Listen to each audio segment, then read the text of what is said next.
So it's taken me a long time to figure this out, but I think I've nailed it. This is the real reason why Disney sucks at their live action remakes.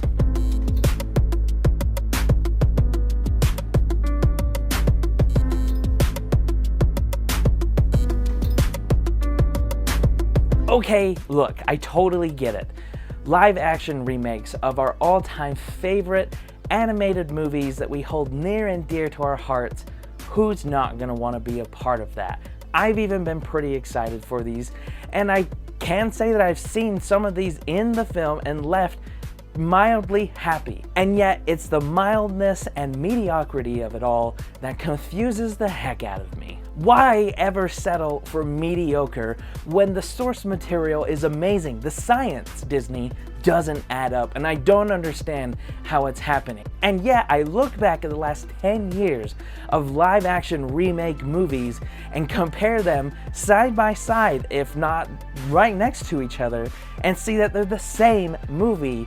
How does that work? The math, the science doesn't add up, Disney, so how is it going wrong? Granted, not all of these live action remake movies are all that bad, but they're not all that amazing either. Let's talk about a few movies that I actually really enjoyed. Beauty and the Beast was one that I really enjoyed. It killed it. But the replay value isn't really that great for me. In fact, only in the theaters I found myself really enjoying it, and I bought it on DVD, I bought it on digital, and it fell flat for me at home, and I don't understand why. I put in the animated and I loved it, because I love it.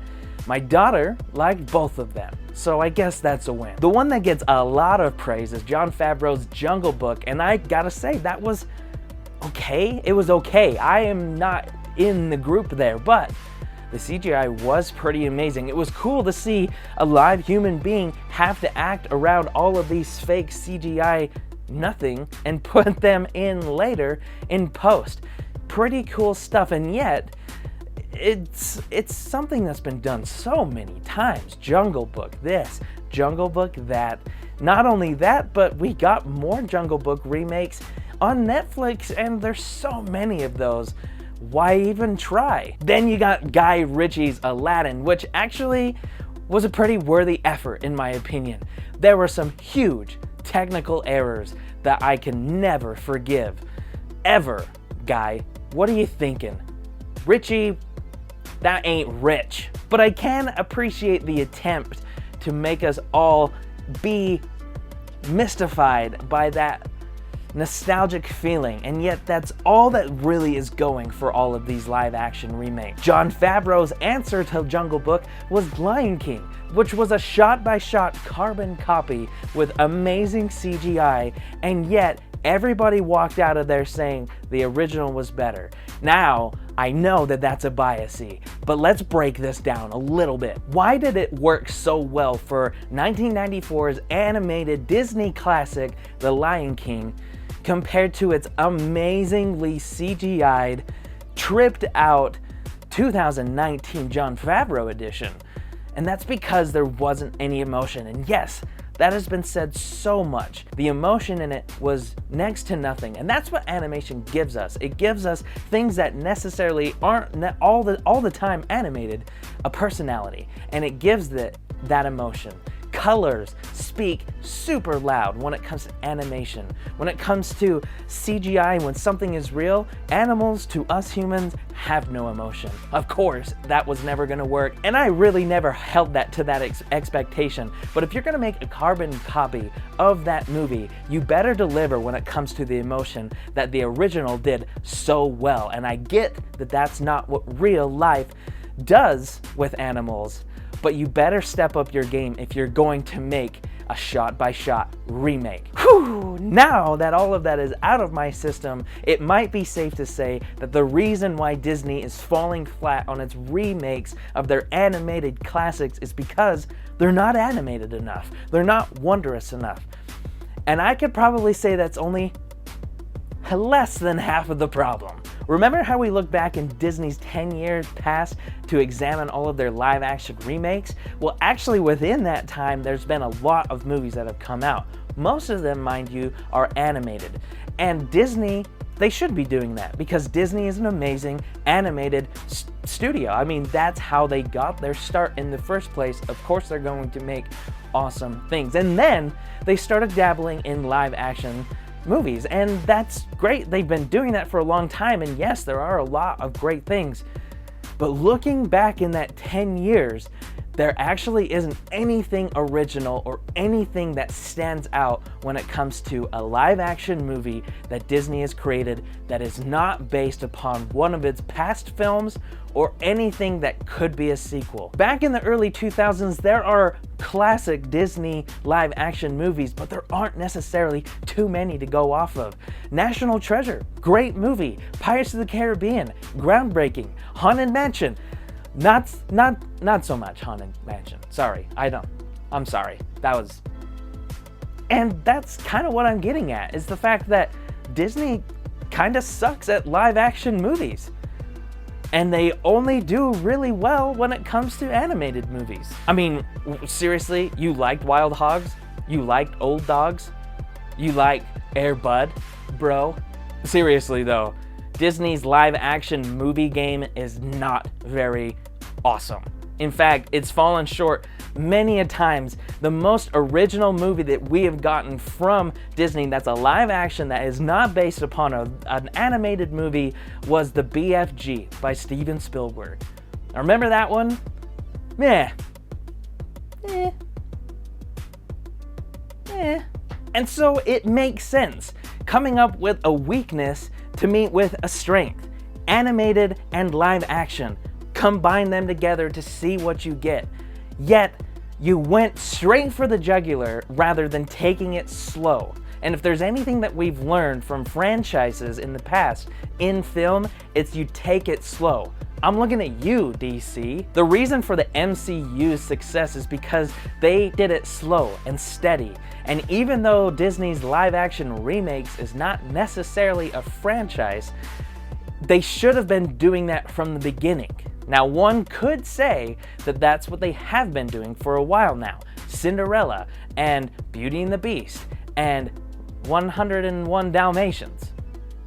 They were looking at the long game with that. But that didn't really last that long. They went straight for the throat and decided to hit it hard with Disney's Aladdin and Disney's Lion King, coming up with Disney's Mulan, and then coming up with so many others when really you should have started out so much smaller. Now, I'm going to take this time to actually explain to you why I believe that Maleficent is the best Disney live action movie that Disney has ever made. Sleeping Beauty is, yes, a classic. It just so happens to be one of my favorites. Maybe that's a biasy. Who cares? We're gonna examine this. Not everyone necessarily loves Sleeping Beauty. Everybody sleeps on Sleeping Beauty.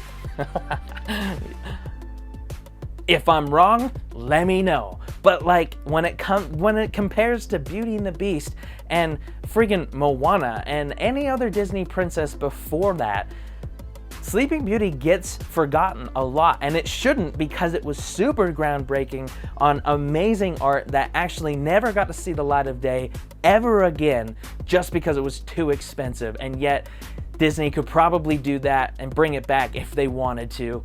They won't because they're just so consumed. I don't know, that's too much ranting. Seriously though, Sleeping Beauty is an amazing movie and it should be taken more seriously. And so when they were diving into their live action remake phase, they started off somewhat with that one, moving on into Jungle Book and smaller movies like Cinderella.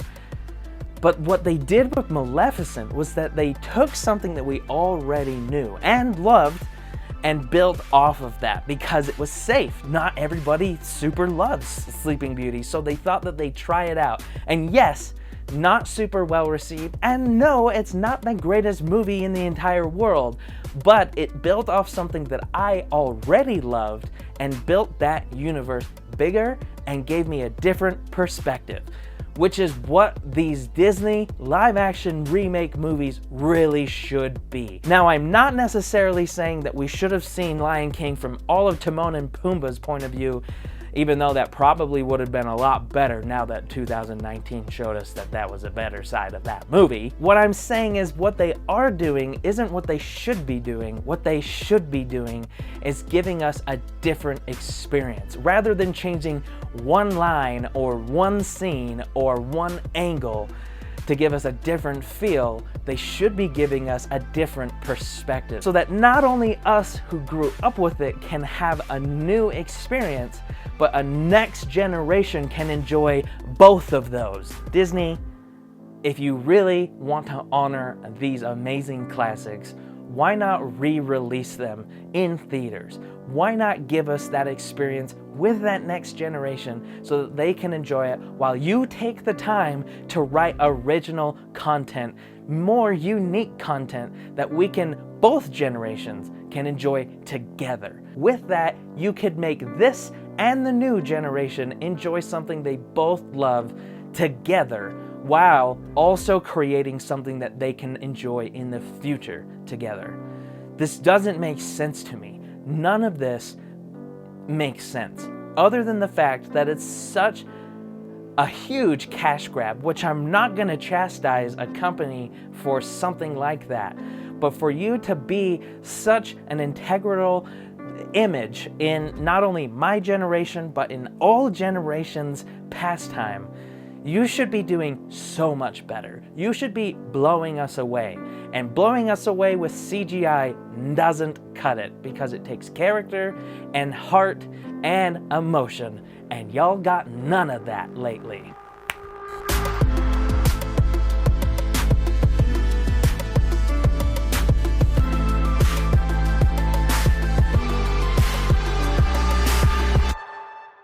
Seriously though,